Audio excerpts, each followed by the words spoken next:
Yo mga kabagis, apins ba ang problema mo? O di kaya itong leaf miner? Ayan, yan ang problema ng ko ng sitaw ko ngayon. Early stage niya, early stage niya. Pisil-pisilin mo lang yung dahon niya para mamatay. Yung nag-endan ng ng nag-crawlan ng leaf miner. Pero pag sobra na, ayan, mag-spray tayo ng ng neem oil. Nimol.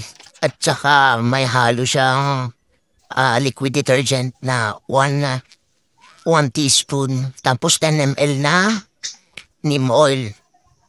Paguluin lang sa isang 1 liter na tubig. Ayan, sprayan natin yan para mamatay sila.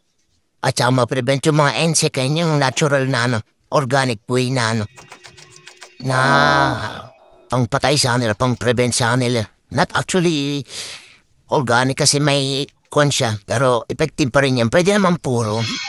Pero nilabyan ko ng base sa napanood ko sa YouTube. Disclaimer lang po, hindi naman po ako yung expert. Trinay ko lang, pero effective talaga siya. Spray natin lahat ng mga pati yan mga sili natin. Spray natin dahil kung tinanggal ko yung yung ating kamatis, yun, lumipad din sa sili, sa okra. Ayan, hindi ko na makakuan yan, hindi ko na makontrol yan. Pakahirap talaga mga kabagis pag pag-apit sa ang kalaban mo. Lalo na yung leaf miner na yan, napakahirap patayin din. Pag sumobra na.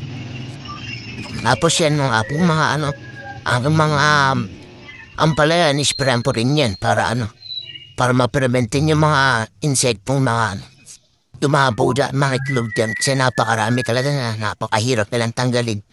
Ito ang the best way para matanggal talaga sila. Neem oil lang. At saka, liquid detergent plus tubig. And ang the best way. Ang napanood ko sa YouTube is once a week. So nagkuhan ako Sunday yan. Another week ulit, Sunday ulit. Ganda ng pan natin Yan na yung bungaya, may kwan yan, may kumain doon kaya nanilaw na siya. Kaya ako nag-spray ulit. Kaya magtatanim pa ako. Parang hindi pa sa akin siguro mga kababis. Yan ang ating mga sili. Pag nakaabot ka po sa video na, pakifollow naman po. Like and share. Thank you for watching guys.